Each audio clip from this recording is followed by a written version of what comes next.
جی ناظرین کرام، رحمت رمضان سحر نشریات میں آپ کا ایک مرتبہ پھر خیر مقدم ہے۔ وقت ہوا ہے آپ کے میرے فیوریٹ سیگمنٹ جس کا نام ہے رحمت رمضان علماء کے ساتھ۔ ناظرین کرام، معزز مستند معتبر علماء کرام یہاں تشریف فرما ہے، اور آج کا ہمارا ٹاپک بھی بڑا اہم ہے، بہت خوبصورت ہے، بہت کچھ سکھا کر جائے گا، بہت کچھ بتا کر جائے گا۔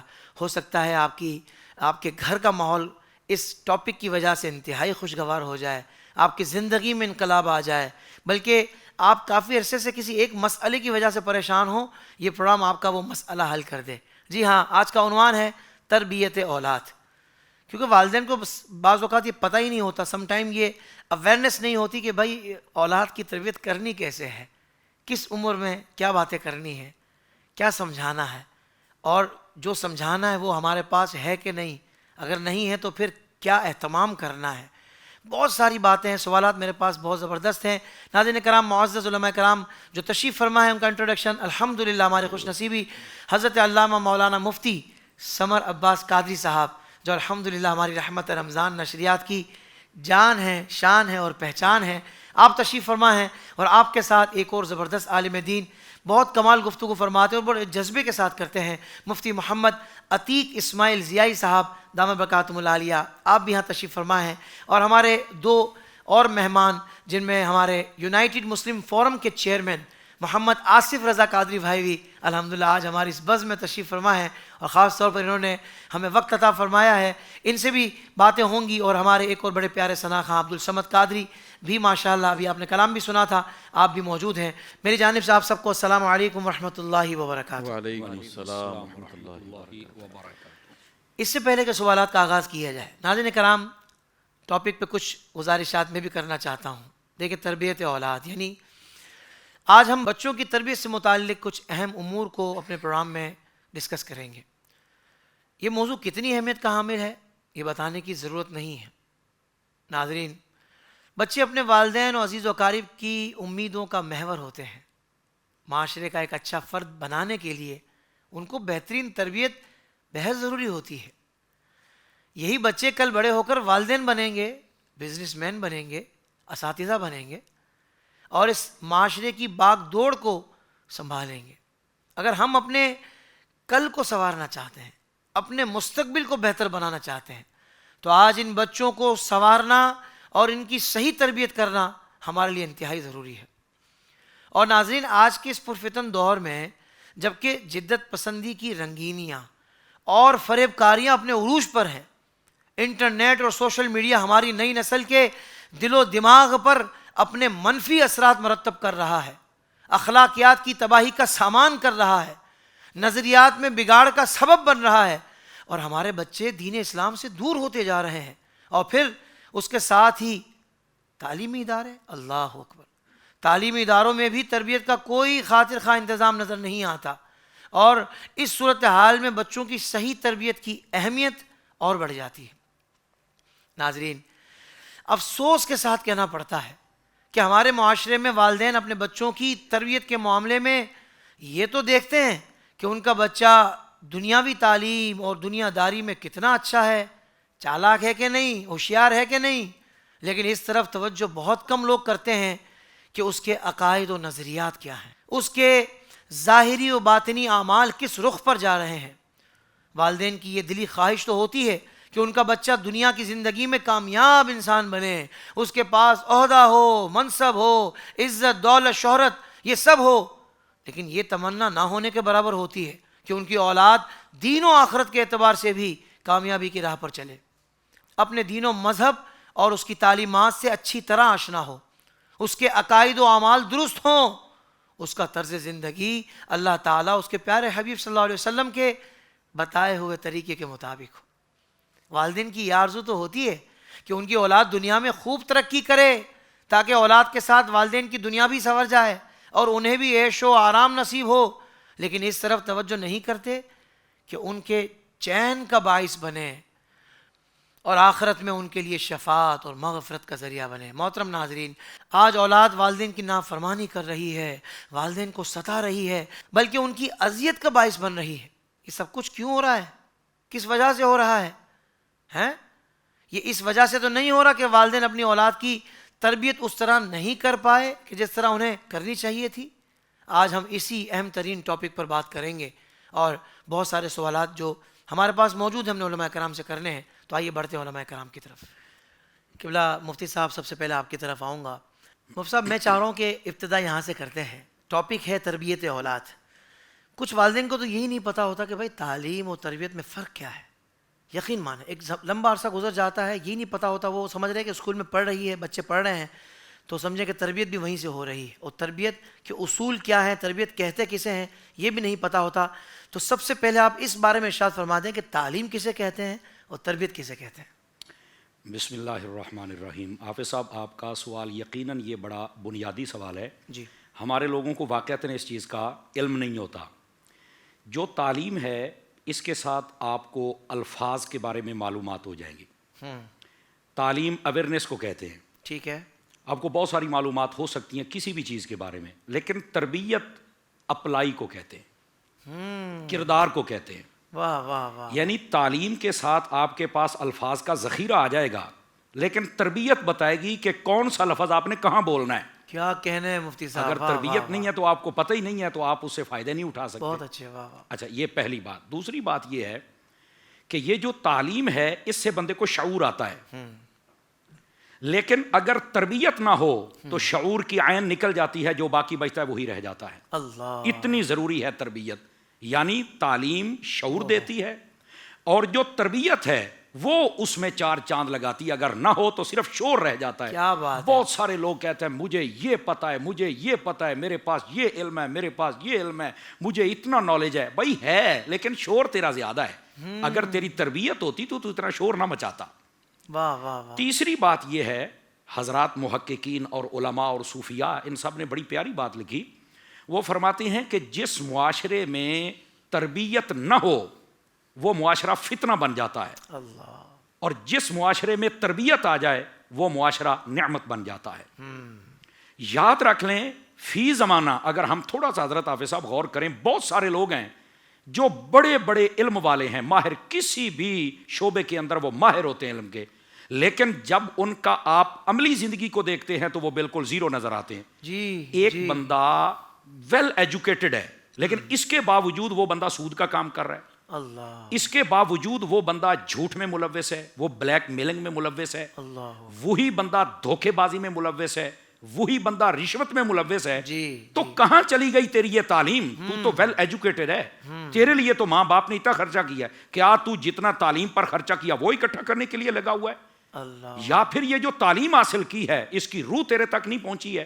اگر تیری تربیت ہوتی تو اتنے بڑے عہدے پر بیٹھ کر اتنی بڑی یہ غلطی آپ سے نہیں ہو سکتی تھی. اصل تعلیم کے ساتھ ساتھ جو تربیت ہے وہ اتنی ہی ضروری ہے جیسا پورے دھڑ کو آپ تعلیم سمجھ لیں اور سر کو آپ تربیت سمجھ لیں. یہ پورا دھڑ آپ کے پاس ہے لیکن آپ کا ساری نہیں, جس میں نہ بولنے کی صلاحیت, نہ دیکھنے کی, نہ سننے کی, نہ سوچنے کی, تو آپ کے اس دھڑ کو کیا کرنا ہے ہم نے؟ تو یہ تربیت اتنی ضروری ہے, تعلیم بھی حاصل کریں اور ساتھ میں تربیت بھی ہونی چاہیے. بنیادی طور پر یہ اس کا فرق ہے. سبحان اللہ. تو ساتھ یہ بھی ارشاد فرما دیں کہ ہمارے پیارے آقا صلی اللہ علیہ وآلہ وسلم کا انداز تربیت اولاد کیسا تھا؟ سبحان اللہ. سچی بات یہ ہے کہ حضرت حافظ صاحب اگر دیکھا جائے تو نبی پاک صلی اللہ علیہ وآلہ وسلم آپ آئے ہی معلم کی حیثیت سے ہے. آپ نے خود اپنا جو تعارف کروایا اس تعارفوں میں سے ایک تعارف یہ ہے, بعثت معلما. فرمایا مجھے مبعوث کیا گیا معلم بنا کر, آپ سکھانے کے لیے تشریف لائے. اور یہاں پر جو اولاد کے حوالے سے ہے, حضرت ابن عباس رضی اللہ تعالیٰ عنہ اور حضرت انس بن مالک رضی اللہ تعالیٰ عنہ, آپ دونوں نے اس حدیث کو روایت کیا. آقا کریم نے فرمایا اکرموا اولادکم واحسنوا ادبہم. فرمایا تم اپنی اولاد کی عزت کرو, احترام کرو. پتہ چلا یہ اولاد کا احترام اور عزت بھی ہونا چاہیے. ہر وقت ان کو تذلیل کی جگہ پر رکھ کر ذلیل نہیں کرنا چاہیے. اور دوسری بات فرمایا ان کو اچھا ادب سکھایا کرو. تو آقا کریم علیہ السلام نے یہ تو اوورآل بات فرمائی نا. آپ دیکھیں آقا کریم صلی اللہ علیہ وسلم آپ تشریف فرما ہیں, آپ کے پاس صدقے کی کھجوریں ہیں. حسنین کریمین طیبین تشریف لاتے ہیں, ایک کھجور اٹھا کے منہ میں ڈال لی. صدقہ نبی پاک علیہ السلام کی آل نہیں کھا سکتی. تو آقا کریم علیہ السلام نے تربیت کیسے فرمائی؟ خود اٹھے، اپنی مبارک انگلی سے ان کے نورانی منہ سے وہ کھجور نکالی اور فرمایا کہ ہم یہ نہیں کھا سکتے. آپ نے خود عملی دنیا میں آ کر یہ بتلایا اور یہ ہماری تعلیم کے لیے. سبحان اللہ. اچھا، پھر یہاں تک بات نہیں، نبی پاک صلی اللہ علیہ وآلہ وسلم آپ تشریف فرما تھے. ایک شخص آیا، اس نے ایک بچے کی شکایت لگائی. فرمایا حضور یہ نہ ہمارے کھجوروں کے درختوں کے پاس جاتا ہے، جو اس کو کھجور کا خوشہ اچھا لگتا ہے اس کو پتھر مارتا ہے اور کھجوریں نیچے گرتی ہیں تو یہ کھاتا ہے، ہمیں تکلیف ہوتی ہے. تو آقا کریم صلی اللہ علیہ وسلم نے اسے طلب فرمایا. انداز تبلیغ دیکھیں، انداز تربیت دیکھیں آقا کریم علیہ السلام کا. حضور اکرم علیہ السلام نے فرمایا بیٹے آج کے بعد تم نے کسی بھی کھجور کو پتھر نہیں مارنا، ہاں جو نیچے گر جائے خود بخود اس کی میں تمہیں اجازت دے دیتا ہوں. اور ساتھ ہی آقا کریم علیہ السلام نے پاس بلایا، اس کے سر پر دست شفقت پھیرا اور آقا کریم علیہ السلام نے اسے بڑی محبت دی. محبت دینے کے بعد ایک دعا بھی دی. فرمایا یا اللہ اس کا پیٹ بھر دے.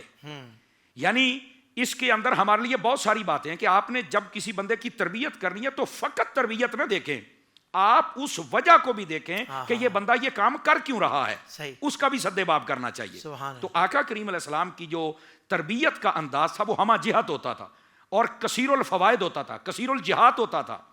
آقا کریم صلی اللہ علیہ وآلہ وسلم آپ بڑوں کے بارے میں، یہ تو اولاد کا ہے نا، بڑوں کے بارے میں بھی ایک جھلک عرض کروں تاکہ بات کھل جائے. اگر پتہ چلتا کہ کوئی بندہ ماں باپ کا نافرمان ہے یا کوئی بندہ کسی بھی معاملے میں مبتلا ہے تو آقا کریم صلی اللہ علیہ وسلم جب خطبہ ارشاد فرماتے تو آپ فرمایا کرتے تھے کیا ہو گیا ہے لوگوں کو کہ اپنے ماں باپ کی نافرمانیاں کرتے ہیں. تو وہ نام نہیں لیتے تھے، صرف ایک ایسا میسج جاتا تھا کہ اسے خود بخود سمجھ آ جاتی تھی اور باقی سب کے لیے بھی وہ دین کا ایک روشن باپ بن جایا کرتا. کیا بات ہے. تو آقا کریم علیہ السلام کا جو انداز تربیت تھا وہ تعمیری تھا.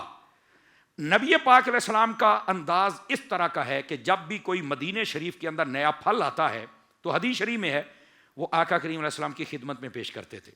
حضور یہ نیا پھل ہے. آقا کریم علیہ السلام جب اسے اپنی بارگاہ میں قبول فرماتے، قبول کرنے کے بعد حضور دعا کرتے اور دعا کرنے کے بعد آپ فرماتے یہاں اگر کوئی بچے ہیں تو لے کے آؤ، میں ان میں تقسیم کرنا چاہتا ہوں. سبحان اللہ سبحان اللہ. تو آقا کریم علیہ السلام ان پر شفقت بھی فرماتے، پھل بھی عطا کرتے. اور یہ مناسبت یہ ہے کہ یہ نیا پھل ہے اور یہ ہماری اولاد کی صورت میں پھل ہیں. اگر تمہیں یہ پسند ہیں تو یہ بھی پسند کرو ان کو بھی. تو آقا کریم علیہ السلام کا جو انداز تربیت تھا وہ ایسا تھا کہ جو بھی آپ کی خدمت میں آ جاتا بچہ وہ دوبارہ آقا کریم کا ہی ہو کر رہ جاتا تھا. آقا کریم علیہ السلام نے ایک یہودی کے بچے کو صرف مسکرا کے دیکھا. وہ آقا، یہ بخاری شریف میں بھی روایت کا ایک حصہ موجود ہے، وہ آقا کریم علیہ الصلوۃ والسلام کی خدمت میں ایسا آیا کہ پھر جا نہیں سکا. یہاں تک کہ جب آخری وقت آیا تو آقا کریم نے فرمایا وہ جو ہمارا پانی کا برتن بھر کے رکھتا تھا بچہ وہ کدھر ہے؟ تو انہوں نے کہا وہ تو بیمار ہے. آقا کریم علیہ السلام ان کے گھر میں تشریف لے کے گئے. نبی رحمت صلی اللہ علیہ وآلہ وسلم آپ نے فرمایا اس بچے کو دیکھ کر میرا کلمہ پڑھ.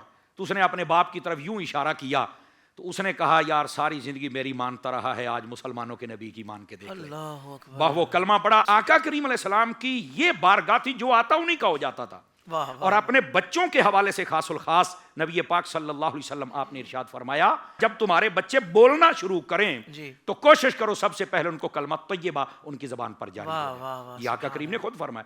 بلکہ آپ ایک مرتبہ حسنین کریمین تشریف فرما تھے، آپ ان کو گود میں لے کر شفقت فرما رہے، محبت فرما رہے، چوم رہے ہیں.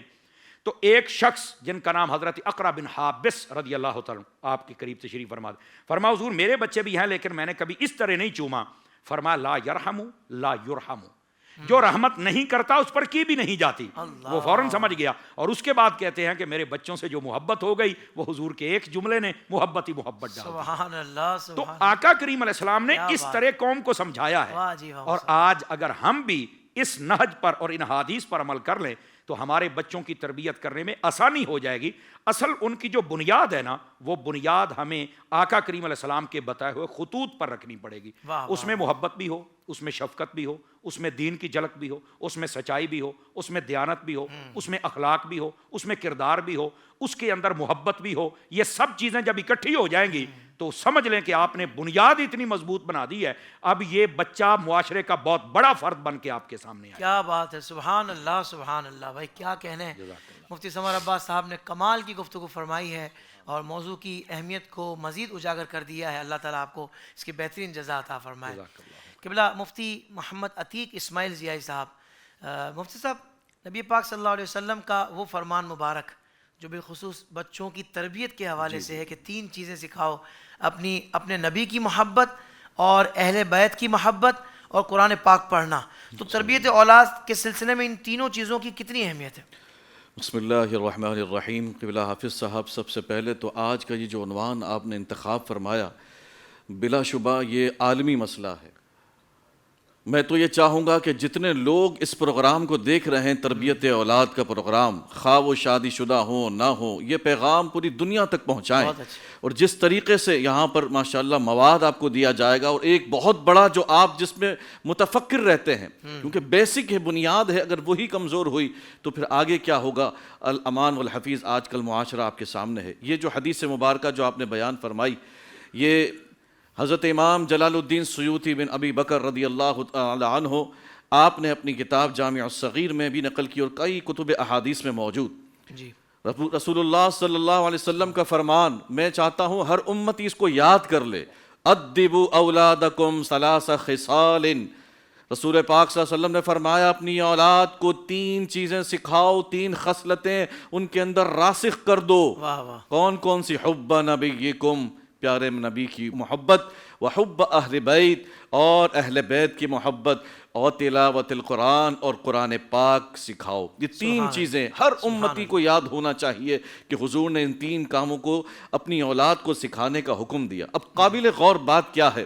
قابل غور بات یہ ہے کہ یہ جو 3 فرامین حضور نے 3 کام سکھانے کا بولا، حالانکہ مرنے کے بعد سوال نماز کا ہونا ہے اعمال کے حساب سے، لیکن نماز کا سوال نہیں ہو رہا، نماز سکھانے کی بات نہیں ہو رہی۔ ابتدائی مرحلے میں سب سے پہلے حضور نے نبی سے محبت کا حکم دیا، نبی کی محبت۔ لیکن یہ نبی کی محبت کب ہوگی؟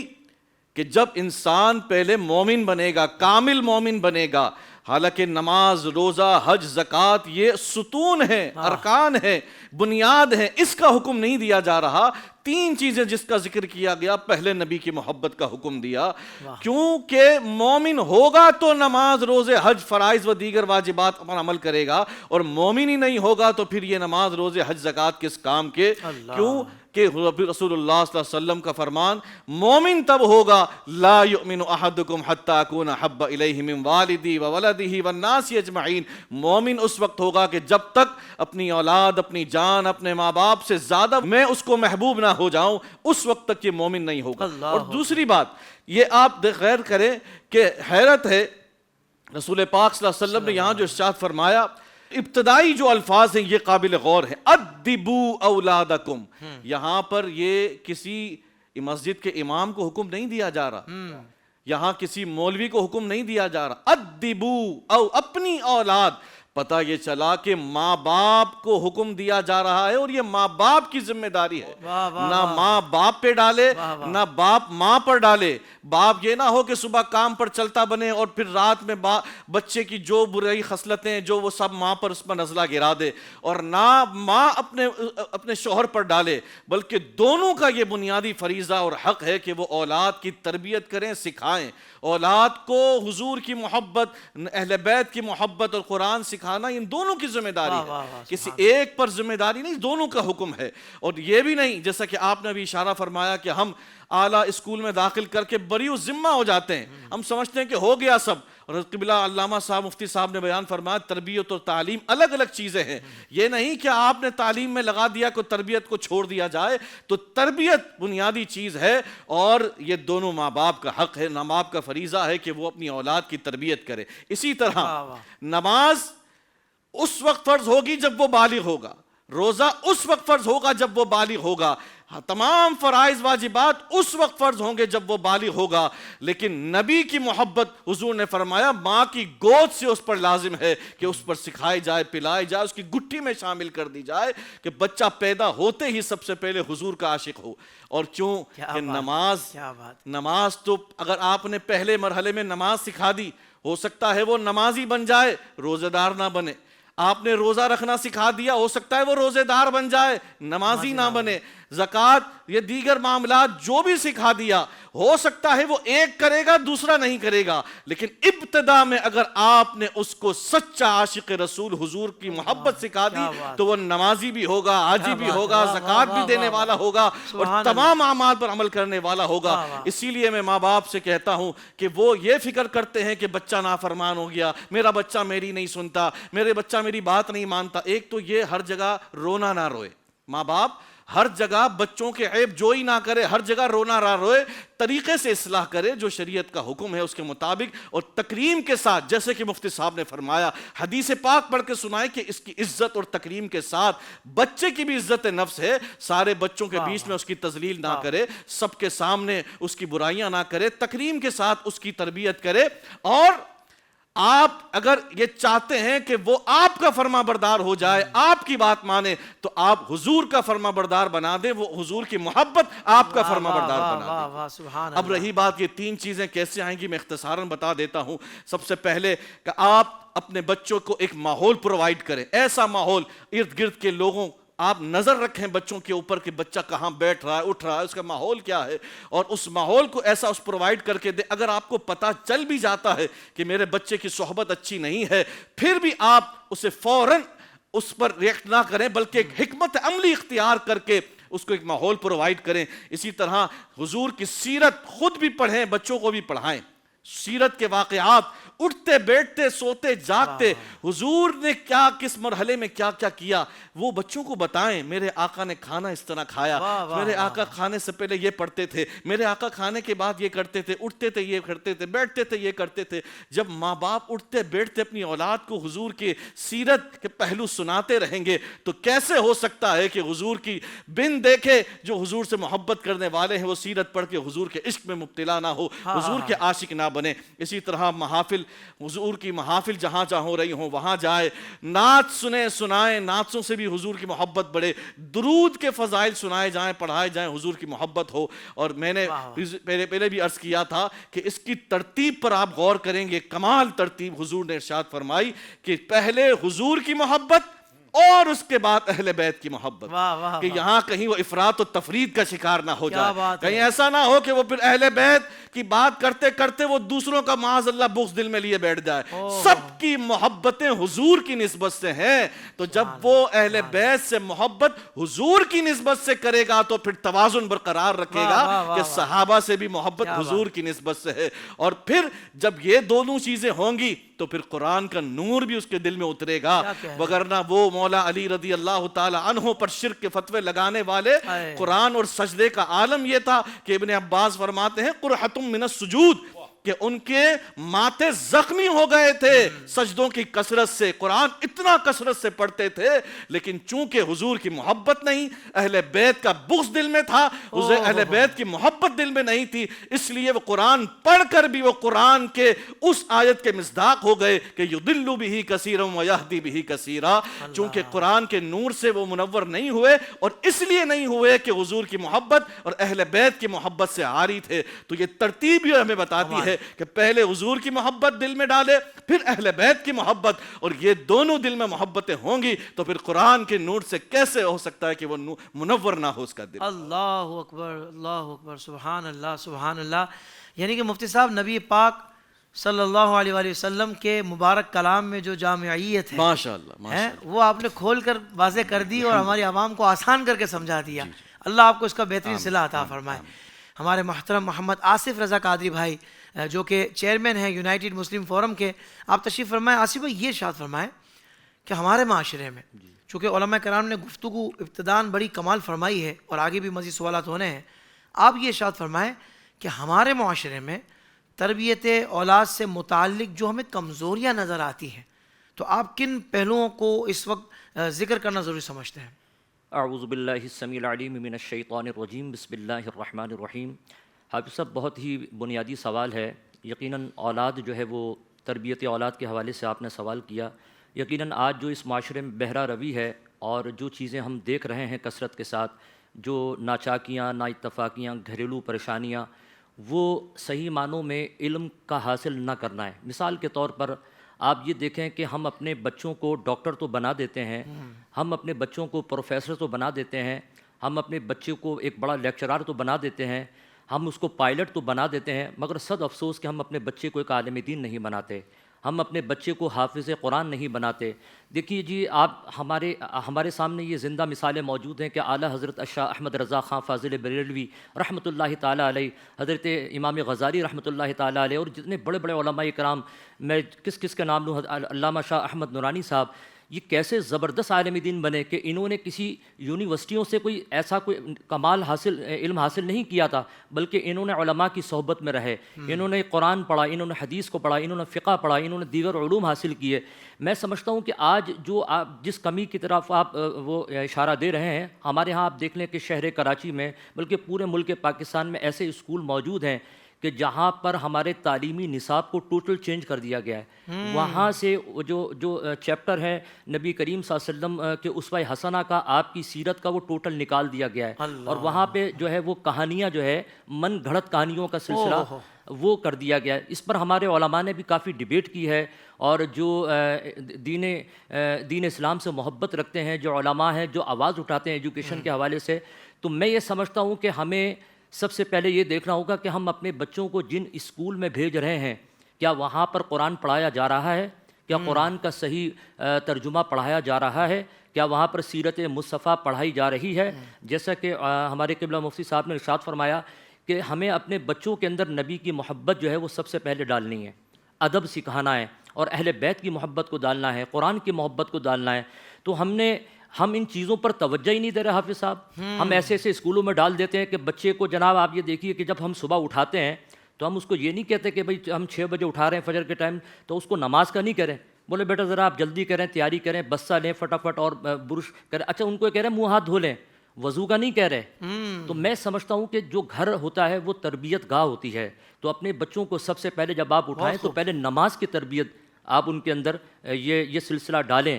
اور اس کے ساتھ ساتھ جو ہے ان کو اسکول کی تو فکر ہے مگر قرآن پاک کی فکر نہیں ہے. اسکول کی فیسیں تو وہ ماشاءاللہ سے 20-20 ہزار 25-25 ہزار اپورٹ کر رہے ہیں, مگر جن اداروں میں وہ بھیجتے ہیں علماء اکرام کے پاس, وہاں 1 روپیہ بھی نہیں دیتے اور اس کے لیے پھر بھیجتے بھی نہیں ہیں.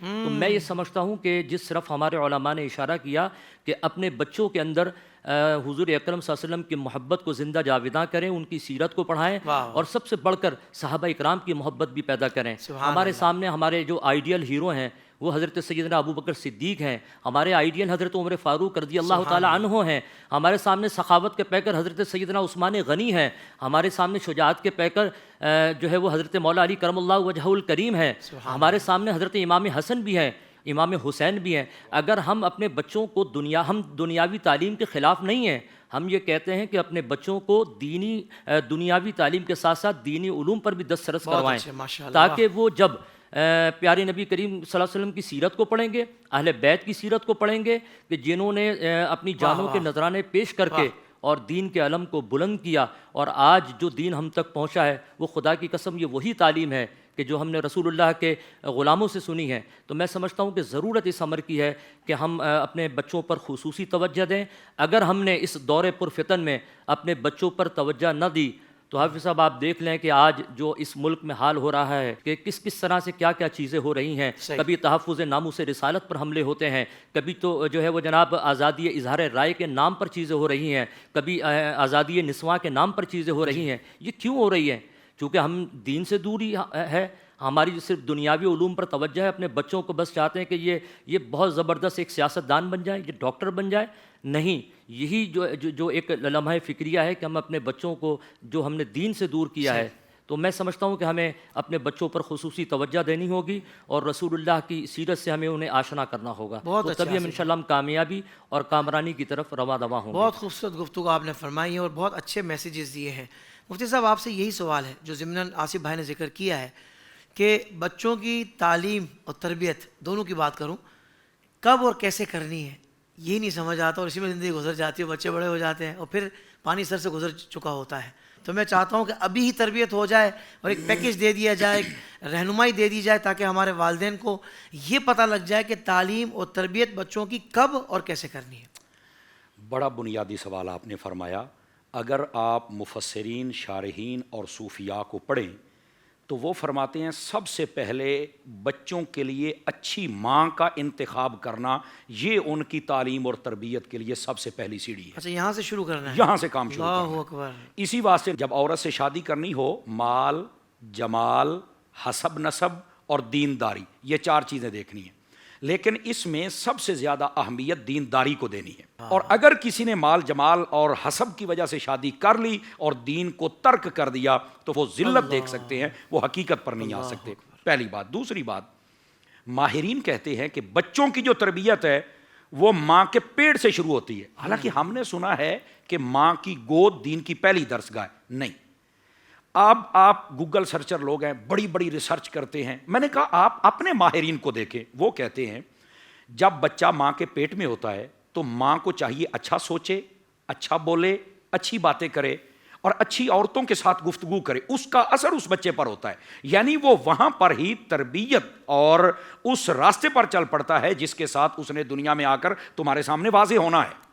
اور پھر تیسری بات, ماہرین کہتے ہیں کہ یہ جو عورتیں ہوتی ہیں ان کو چاہیے کہ جو ہی بچہ پیدا ہوتا ہے تو ذرا خود غور کریں نا, آتے ہی اس کے کان میں اذان کیا ہے, یہ اقامت کیا ہے, یہ کہا یہ ہمارے تربیت کا جو نصاب ہے یہ اس کا پہلا لیسن ہے جو اس کے کانوں تک پہنچایا جا رہا ہے. واہ واہ واہ. تو ان کو سمجھنا ہوگا کہ ہماری جو تربیت ہے وہ صرف یہ نہیں ہے کہ جب بچہ ہماری ذہنوں کے مطابق یہ ابھی بچہ ہے یہ بڑا ہوگا تو پھر چل کے نہیں, یہ آپ کی ذمہ داری انتخاب سے لے کر ولادت اور ولادت سے اذان کی ابتدا یہاں سے شروع ہو چکی ہے. یہ تیسری بات ہے. اب چوتھی بات بڑی توجہ طلب ہے, جس طرح سے ہمارے حافظ صاحب آصف بھائی فرما رہے تھے. دیکھیے حضرت حافظ صاحب, جو ہمارے تعلیمی ادارے ہیں دنیاوی طور پر اگر دیکھا جائے تو یہ 3 طرح کے ادارے ہوتے ہیں. ایک ہوتا ہے گھر ادارہ ہے, ایک ہے دینی ادارہ ہے اور ایک ہے دنیاوی ادارہ ہے. صحیح. گھر والے ادارے کے بارے میں بتا چکا ہوں, اچھی ماں کا انتخاب ہو اور اس کی باتیں گفتار کردار اچھا ہو, تلاوت ہو, ذکر ہو, فکر ہو, اس کا اثر بچے پہ ہوگا.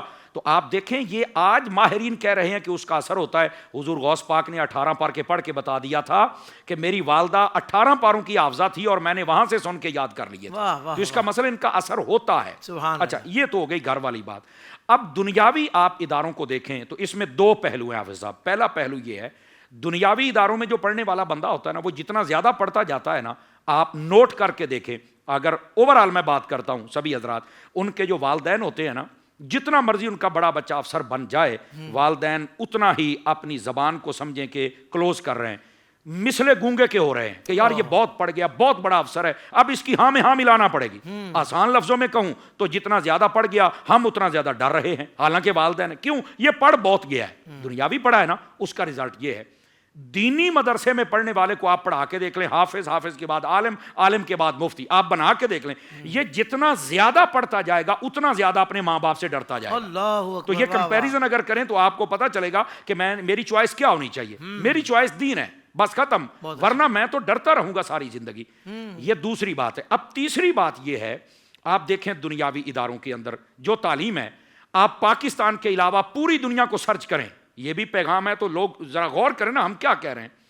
جتنے باقی ممالک ہیں اکثر کے اندر حضرت حافظ صاحب پہلے 7 سے 8 سال تک بچے کو کوئی کتاب نہیں پڑھائی جاتی. وہ اسکول جاتا ہے لیکن کبھی اس کے ہاتھ میں ایک پھول ہوتا ہے, کبھی اس کے ہاتھ میں ایک چھوٹا سا بوتل ہوتی ہے, کبھی ایک گلاس ہوتا ہے, کبھی اس کے ہاتھ کے اندر ایک چھوٹا سا پین ہوتا ہے, مطلب وہ ایسی چیزیں. اچھا وہاں جا کے کیا کرتے ہیں وہ ٹیچرز ان کو بتاتے ہیں, پارکوں کے اندر لے کے بیٹھے ہوتے ہیں, ہم نے بیٹھنا ایسے ہے, اٹھنا ایسے ہے, اگلا بندہ آ جائے تو اس کو جگہ ایسے دینی ہے, بڑا آ جائے تو ہم نے کھڑا ایسے ہونا ہے, ہم نے اس کو ویلکم ایسے کرنا ہے, ہم نے اگر کوئی ہیلپ مانگ رہا ہے تو ہیلپ ایسے کرنی ہے, ہم نے خدمت یوں کرنی. وہ یہی تو تربیت ہے. وہ پہلے تربیت کرتے ہیں, بعد میں ان کے اوپر وہ علم لاگو کرتے ہیں کہ آپ نے یہ پڑھنا ہے. ہمارے بچے 3 ساڑھے 3 سال کا بچہ ہوتا ہے اور صرف 14-15 kg اس کا اپنا وزن ہے اور اس کا بیگ 19 kg کا ہوتا ہے. یہ کیا ہے؟ اور پھر یہ اللہ تعالیٰ ان لوگوں کو ہدایت دے دے, یہ میرا اسکول ہے اور آپ نے اس کے لیے جتنی کتابیں خریدنی ہے فلاں دکان ہے, جتنا یونیفارم لینا ہے فلاں شاپ ہے, جتنا آپ نے اس کے لیے ضروری چیزیں خریدنی ہے وہ فلاں شاپ. اگر نہیں ہے تو نہیں, یہ تو ریکوائرمنٹ ہی نہیں ہے. بھئی آپ کیا کریں, آپ تعلیم دے رہے ہیں یا کاروبار چھڑ کے بیٹھے ہوئے ہیں؟ اور پھر 3-3 4-4 سال بچے کے ضائع کرتے ہیں. کس میں؟ یہ جی اب پریپ میں ہے, اب یہ KG میں ہے, تو اب یہ نرسری میں ہے, تو اب یہ فلانی میں ہے, تو اب ڈمکانی میں ہے. تو یہ کیا چل رہا ہے؟ تو یہ چونا لگایا جا رہا ہے اس قوم کو, اور یہ ماں باپ اپنے بچے کیوں بھیج دیتے ہیں؟ یہ ان کو گھر میں سنبھال نہیں سکتے. حالانکہ گھر میں ماحول ایسا بناؤ نا کہ اپنے گھر کے اندر جیسے دوسرے ممالک والے سکھاتے تو ہمیں بھی سکھانا چاہیے. ہمارے دینی تعلیم کو اگر دیکھا جائے تو اس میں بھی یہ ہے. فرمایا کہ تم نے اپنے بچے کو جب بات کرنی ہے تو اس کی 7 سال عمر ہو پھر کہو, 10 سال کی تو پھر مارو, اس سے پہلے تو کہنے کی اجازت ہی نہیں ہے. لیکن ہمارے یہاں کہتے ہیں کہ بچہ 3-4 سال کا ہو تو یہ ساری باتیں سنائے, لے بھائی یہ بچہ ہے جینٹل مین قسم کا. او بھائی جینٹل مین بناتے بناتے اس کے پٹھے کمزور ہو چکے ہیں, وہ بیگ بھاری اٹھا اٹھا کے یہ ڈپریشن کا شکار ہو چکا ہے کہ میں نے استادوں کے پاس یہ پڑھنا ہے, پویم یاد کرنی ہے, صبح نہیں سناؤں گا سزا ملے گی, اماں نے ٹیوشن پہ بھیجنا ہے, ٹیوشن والا سنے گا, ہوم ورک ہے. تو یہ تو پہلے ہی آپ نے اس کو فارغ کر دیا 7 سالوں میں, سمجھو عقلی اور فکری طور پہ تم نے باندھ کر کے رکھ دیا اس بچے کو. جبکہ بیرون ملک دیکھیں وہ جی اعدادات بہت کرتے ہیں, دریافتیں بہت کرتے ہیں, ٹیکنالوجی میں آگے ہیں.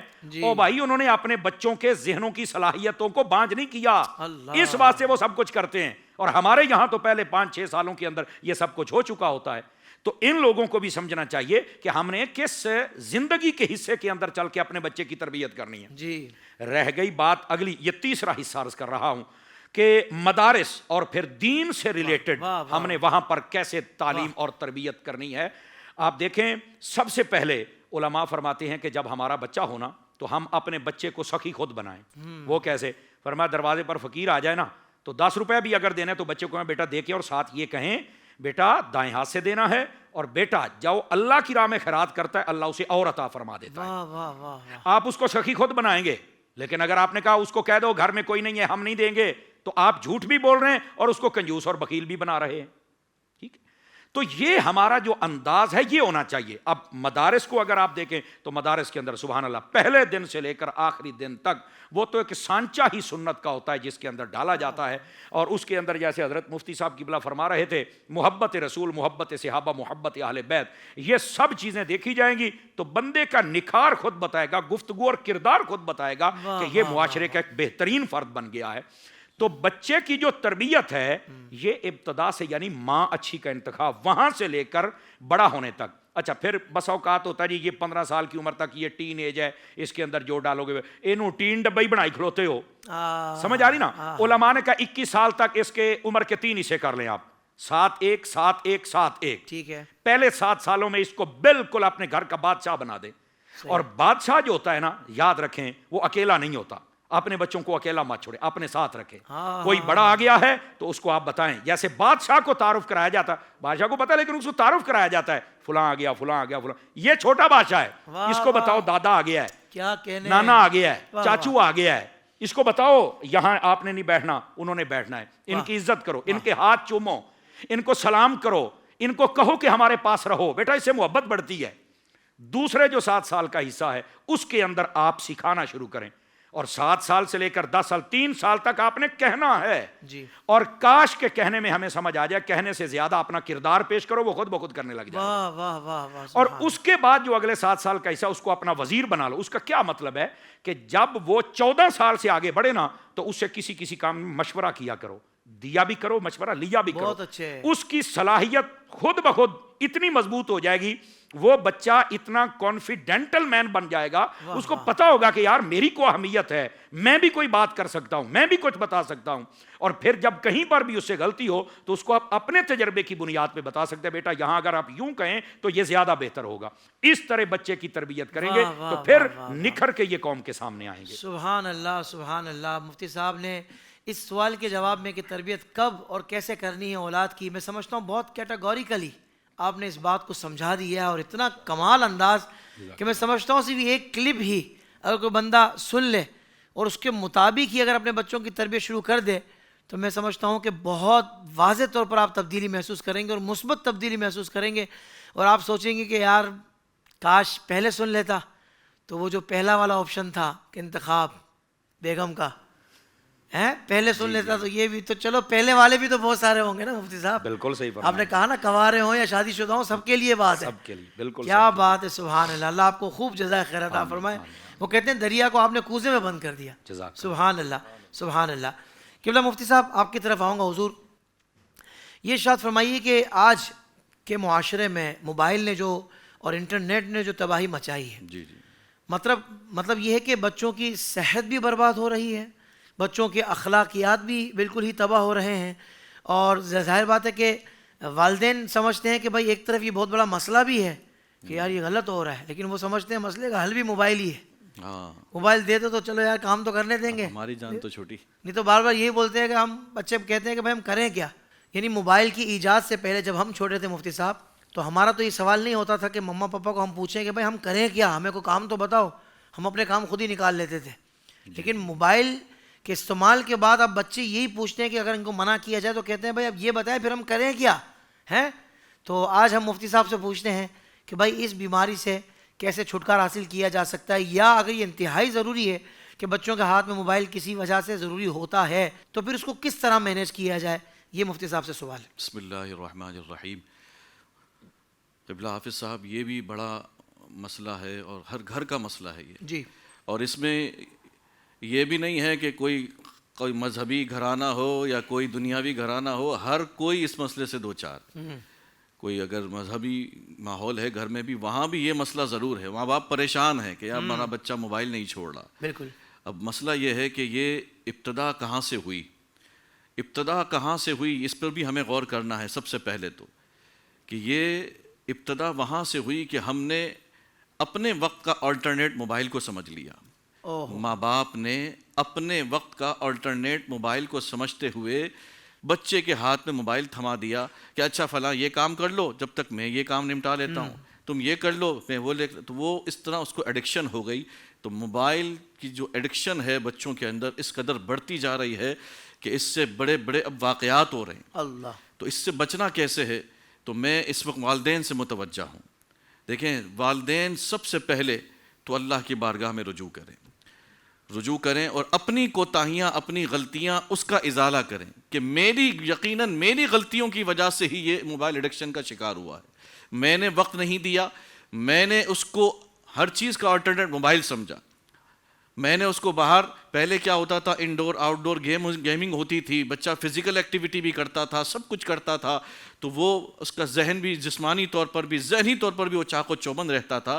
اب تو معاف ہو کر رہ گیا ہے۔ تو سب سے پہلے تو وہ ماں باپ کو سنجیدہ ہونا ضروری ہے۔ صرف یہ نہیں کہ ہاں بس وہ نہیں چھوڑا تو ٹھیک ہے، تھوڑی کبھی کوشش کی کبھی نہیں کی۔ سنجیدگی کے ساتھ ماں اور باپ دونوں مشاورت کریں، اس مسئلے پر دونوں ڈسکس کریں، باہمی اس کے اوپر مشاورت کے ساتھ ایک پلان تیار کریں بچے کو کس طرح اس ایڈکشن سے دور کیا جائے۔ بہت اچھے، بہت کمال۔ باقاعدہ اس پر حکمت عملی تیار کی جائے اور باقاعدہ چائلڈ سائیکولوجسٹ اور اس سے باقاعدہ رابطہ بھی کر سکتے ہیں، وہ علماء سے رابطہ کر سکتے ہیں، اور پھر کس طرح اس کو ہم نے ہینڈل کرنا ہے اس بچے کو۔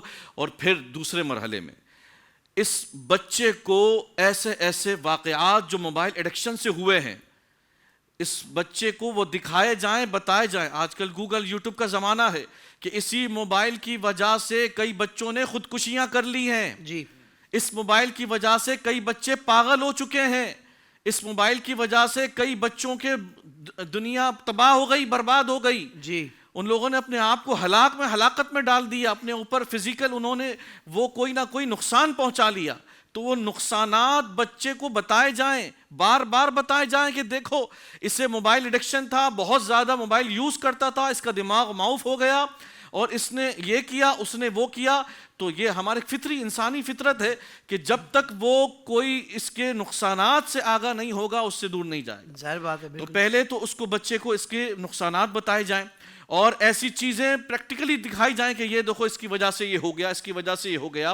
اور دوسرے مرحلے میں آپ کو جس طرح آپ نے اپنے وقت کا اور دیگر چیزوں کے وقت کا آلٹرنیٹ آپ نے موبائل سمجھ کر اس کو موبائل کا ایڈکشن خود بنایا ہے، اب اسی طرح آہستہ آہستہ آپ دوبارہ اس کو ریپلیس کریں اور اس کو دیگر چیزوں میں مصروف کرنے کے لیے آپ اس کو کوئی ایکٹیویٹیز دیں۔ جی جی اور وہ اس سے بہتر ایکٹیویٹیز ہوں، مثلاً کوئی جسمانی ایکٹیویٹیز میں اس کو مشغول کریں، آپ کسی اسپورٹس میں اس کو مشغول کریں، آپ گھر میں موبائل کے علاوہ کسی اور چیز میں مشغول کرنے کی کوشش کریں کہ وہ کم از کم موبائل کا آلٹرنیٹ ہو جائے۔ بہت اچھا۔ اپنی ماں اگر بیٹی ہے تو بیٹی کو اپنے کام میں مصروف رکھے اپنے ساتھ، باپ اپنے کام میں کوئی نہ کوئی کام دیتا رہے تاکہ وہ دیکھے کہ اور اس وقت موبائل میں مصروف ہے تو اس کو کسی کام میں لگا دیا۔ آہستہ آہستہ ہوگا، ڈانٹ ڈپٹ کر مار دھاڑ کر کے بھی نہیں ہوگا، وہ بھی صحیح ہے، لیکن آہستہ آہستہ اس کو اس موبائل سے جان اور دور کرنا ہے۔ تیسری بات کہ پہلے تو ایسا تھا کہ سامنے اسکرین لگی ہوئی ہوتی تھی تو ایسا ہوتا تھا بچہ جو دیکھ رہا ہے پورے گھر والوں کو پتا ہے سامنے کیا لگا ہوا ہے۔ اب تو بچہ اپنے کمرے میں یا اپنی رضائی میں کیا دیکھ رہا ہے کیا نہیں دیکھ رہا یہ کسی کو نہیں معلوم۔ بچی ہے یا بچہ ہے، وہ اتنے سے عمر میں کیا اس کے دماغ میں، اس کی ذہنی سطح سے کہیں زیادہ بالا تر وہ چیزیں، مواد جو اس کے دماغ میں فیڈ ہو رہی ہیں وہ ہمیں نہیں پتا، غیر محسوس طریقے سے وہ کس طرف جا رہا ہے ہمیں نہیں پتا۔ تو پہلی کوشش تو یہ کی جائے کہ اب اگر اس سے موبائل ایڈکشن ہے، کیا دیکھ رہے ہو بیٹا؟ بابا میں یہ دیکھ رہا ہوں، مما میں یہ دیکھ رہا ہوں، ٹھیک ہے موبائل اینڈرائڈ آپ LCD لے لیں اور یہ یوٹیوب پہ میرے سامنے دیکھو۔ کم از کم وہ کہیں اور نہیں جائے گا، اس سے جو سلو پوائزن سوشل میڈیا کے ذریعے کہیں چلا جاتا ہے اور پھر وہ چھپا چھپا کے دیکھ رہا ہوتا ہے، کہیں اور نہیں جائے۔ تو وہ آپ وہی چیز آپ کو اس کو LED پہ دکھانا شروع کریں اور پھر آپ ٹی وی کے اندر پھر اس کو آہستہ آہستہ کنورٹ کریں کچھ اسلامک پروگرام کی طرف، جی پھر اس کو اسلامک کارٹون کی طرف لے آئیں، پھر اسلامک پروگرام کی طرف لے آئیں، اس کی دلچسپی بھی رہے اور ساتھ ساتھ اس کی تربیت بھی ہوتی رہے۔ اس طرح آپ اس کو موبائل ایڈکشن سے اس طرف لا سکتے ہیں۔ اور ساتھ ساتھ یہ بھی ذہن میں رہے کہ اب میں نے آپ سے جیسے عرض کی کہ دعا ساتھ میں بھی کرے، یہ سارے کام کرنے کے ساتھ ساتھ ماں باپ دعا کرے، کیونکہ دعا جو ہے کئی مرحلے میں ایسا ہے کہ انسان بے بس ہو جاتا ہے، پھر وہاں جا کے دعائیں کام آتی ہے۔ ہمارے سامنے کئی ایسی مثالیں موجود ہیں کہ جو ایسے بچے ہیں کہ جو ماں باپ بالکل ہتھیار ڈال چکے تھے، لیکن پھر اللہ پاک نے ان کی دعائیں قبول کی اور دعاؤں کے صدقے سے وہ دوبارہ راہ راست پر آ گئے۔ اور دعا کو ہلکا نہ لے، حضور نے فرمایا الدعاء سلاح المؤمن، یہ مومن کا ہتھیار ہے۔ تو ہر کام کرنے کے بعد تمام تر حکمت عملی، تمام تر تو جو بھی حکمت عملی بناتا ہے اس کے ساتھ ساتھ یہ بھی کر کہ اللہ کی بارگاہ میں رجوع کر، سجدہ ریزی کر، دعا کر۔ حضور نے فرمایا باپ کی دعا بیٹے کے حق میں ایسی ہے کدعاء النبی لامتی، جیسے امتی کے حق میں نبی کی دعا ہے۔ اللہ تو اس طرح ماں باپ دعائیں بھی کریں، اور ایک دعا بھی میں بتا دیتا ہوں ساتھ ساتھ، وہ جو دعا ربنا ہب لنا من ازواجنا وذریاتنا قرۃ اعین وجعلنا للمتقین اماما، اس دعا کو کیا آپ ہلکا لے رہے ہیں؟ اتنی بہترین دعا ہے، اتنی مجرب دعا معصور قرآن میں کہ جو اس دعا کو کرے گا انشاءاللہ اس کی برکت سے اس کے گھر کی رونقیں بحال ہوں گی، اس کی اولاد بھی نیکوکار ہوگی، اور بلکہ بچہ جب سویا ہوا ہو تو اس آیت مبارکہ کو پڑھ کر بچے کے اوپر دم کرے، انشاءاللہ اس کی برکت سے۔ اصل تو کام اللہ، دلوں کے پلٹنے والے رب کی ذات ہے، وہ پلٹنے والا ہے دلوں کو، ہم کوشش کرتے ہیں اور اللہ کی ذات پر چھوڑ دیں، اور اللہ تعالیٰ اس کا کام دیکھیں کس طرح آہستہ آہستہ دوبارہ صحیح فرماتا ہے۔ تو اس طرح آپ کو موبائل ایڈکشن سے بچے کو دور کیا جا سکتا ہے۔ اللہ کی بارگاہ میں دعا کریں اللہ پاک ہم سب کو اس وبا سے محفوظ فرمائے۔ آمین آمین آمین۔ بہت ہی خوبصورت گفتگو فرمائی ہے مفتی صاحب نے، اور بہت کمال انداز سے آپ نے ایک ترتیب وائز آپ نے ہمیں سمجھایا ہے، یقیناً والدین کے لیے بہت زیادہ معاون ہوگا۔ اور مفتی صاحب کی بات سے میں نے ایک بات میرے ذہن میں یوں آئی کہ یار ہم تربیت کر رہے ہیں، اولاد کو خوف خدا بھی دلا رہے ہیں، موبائل کے جو نقصانات ہیں اس کے واقعات بھی بتا رہے ہیں، پر ہماری تربیت بے اثر کب ہو جاتی ہے؟ یہ میں نے جو غور کیا ہے، جو میرا مشاہدہ ہے، چونکہ ہم بھی اولاد والے ہیں، یہ بچے جا کر جب اپنی گیدرنگ میں جا کے بیٹھتے ہیں، اہل محلہ میں کچھ ایسے نوجوانوں کے ساتھ، یا کزنس میں بھی کیسے کزنس کے پاس کہ جس کی انداز گفتگو یا اٹھنا بیٹھنا یا اس کا پڑھنے کا جو جگہ ہے ایجوکیشن سسٹم میں جس کے ساتھ وابستہ ہے، کچھ ایسی عادتیں وہ وہاں سے لے کر آتا ہے کہ جو اب آپ کے بچے کے اندر وہ ڈالے گا۔ جو آپ کا بیٹا جا کے کہے گا نا کہ دیکھو یار موبائل سے یہ نقصان ہوا کہ وہ خودکشی، ابے بھائی لاکھوں بچے ہیں، یہ 4-5 کیسز ہوتے ہیں، باقی کا کچھ ہوتا ہے؟ باقی سب بچے ٹھیک ہے نا، ایسا کہاں ہوتا ہے؟ تو یہ اس طرح آپ کی باتوں کو، تربیت کو بالکل جھٹلا دے گا۔ تو آپ نے یہ غور کرنا ہے کہ آپ کے بچہ جس کی آپ تربیت کر رہے ہیں، آپ کو اس کو اچھی صحبت بھی آپ نے پرووائڈ کرنی ہے، اچھے دوست بھی آپ کو دینے ہیں، اور میں نے تو علماء سے سنا ہے کہ کیا ہی اچھا ہو کہ دوست بھی والد بن جائے, دوست بھی والد ہو جائے, اور اگر اس کے بھائی بہن ہیں تو ان کے ساتھ ایک ایسا انٹریکشن کروا دیا جائے اور ایسی تربیت آپس میں کر دی جائے کہ آپس میں بھائی بہن بھی ہوں, دوست بھی ہوں. اگر یہ ہو جائے تو کیا ہی بات ہے. مفتی صاحب آخر میں یہ سوال ہے آپ سے, یہ ارشاد فرما دیں بھائی اماں تربیت کرے گی یا ابا کریں گے, یہ کس موقع پہ کس نے کرنی ہے, آپ ذمہ داریاں بتا دیں. اللہ اکبر. اس کا سادہ سا جواب یہ ہے, بچے کا تعلق اماں کے ساتھ بھی ہے, ابا کے ساتھ بھی ہے, تربیت دونوں نہیں کرنی ہے. سبحان اللہ. یہ ہو ہی نہیں سکتا کہ صرف اماں کرے یا ابا کرے. ہاں یہ بات ضروری ہے, کیٹیگری دو طریقے سے سمجھی جا سکتی ہے. ایک یہ ہے کہ زیادہ تعلق بچے کا ماں کے ساتھ رہتا ہے, انسیت بھی اور وقت بھی زیادہ ماں کے ساتھ گزرتا ہے, تو زیادہ توجہ ماں کو دینی چاہیے. بالکل صحیح. ٹھیک ہے.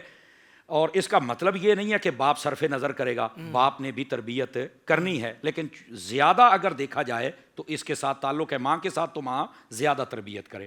اس کو آپ یوں بھی کہہ سکتے ہیں کہ بچپن میں زیادہ ماں کے ساتھ ہوتا ہے تو وہ تربیت ماں کرے, اور جب بڑا ہو جائے تو پھر باپ کے ساتھ باہر جاتا ہے تو پھر باپ تربیت کرے. اس کو یوں سمجھا سکتے ہیں. اچھا, دوسری بات یہ ہے, گھریلو جتنے تربیت کے اصول ہیں وہ سارے ماں سکھائے, اور بیرونی طور پر جتنے تربیت کے اصول ہیں وہ باپ سکھا دے. بہت اچھے, واہ واہ. لیکن حضرت حافظ صاحب اس میں ایک خاص بات ہے, یہ جو تربیت کا ٹائم ہونا چاہیے نا جی, کوالٹی ٹائم, اور اس کے اندر جو گفتگو ہونی چاہیے نا وہ بالکل کسی بھی لوز پوائنٹ پر مبنی نہیں ہونی چاہیے. بسا اوقات ایسا ہوتا ہے ماں اپنے باپ کو جب بچوں کے سامنے پیش کر رہی ہوتی ہے نا تو ایک خوفناک شخصیت کے طور پہ پیش کر رہی ہوتی ہے. مثال کے طور پہ, چپ کر کے بیٹھ جاؤ ورنہ تمہارا باپ ابھی تمہیں سزا دے گا, الٹا لٹکا دے گا, مار مار کے تمہاری شکل بگاڑ دے گا. بھائی ابا کے طور پہ پیش کرو. یہ باتیں اس بچے کے اندر صرف خوف نہیں پیدا کریں گی, نفرت بھی پیدا کریں گی. ٹھیک ہے, تھوڑی سی بات ہوئی, بچے نے آج ڈیمانڈ کر دی ہم نے یہ چیز کھانی ہے, یہ کھانی ہے, اماں نے اپنی جان چھڑانے کے لیے کہہ دیا تمہارے ابا تو دیتے ہی کچھ نہیں ہے. بچے کے ذہن میں یہ نہیں جا رہا کہ مہنگائی کتنی ہو گئی, ابا جی کی تنخواہ تھوڑی ہے, آپ نے ڈالا ہی نہیں. بچے کے ذہن میں یہ جا رہا, اچھا ابا جی کنجوس ہیں. مطلب اپنی جان چھڑانے کے لیے آپ ایسی بات کر رہی ہیں جس کے ساتھ آپ کے شوہر یعنی ان بچوں کے ابو کی شخصیت ان کے ذہنوں میں ایک بڑی عجیب آ رہی ہے. اور پھر کہیں آنے جانے کے لیے کہا تو کہا جی تمہارے ابا کے پاس تو ٹائم ہی نہیں ہے, وہ تو ہمیں کہیں لے کر ہی نہیں جاتے. تو بالکل عدم توجہ کا شکار ہونے والا باپ کے طور پہ آپ پیش کر رہی ہیں. تو عورتوں کو سمجھنا چاہیے کہ جب بات کریں تو اس کے اندر کسی قسم کا لوز پوائنٹ نہیں ہونا چاہیے. بہت کمال صاحب, جزاک اللہ. اسی طرح اگر باپ ہے یعنی شوہر ہے, وہ جب اپنی بیوی کے بارے میں بات اپنے بچوں کے ساتھ کرے تو اس کو بھی چاہیے کہ کسی قسم کا لوز پوائنٹ نہیں دینا چاہیے.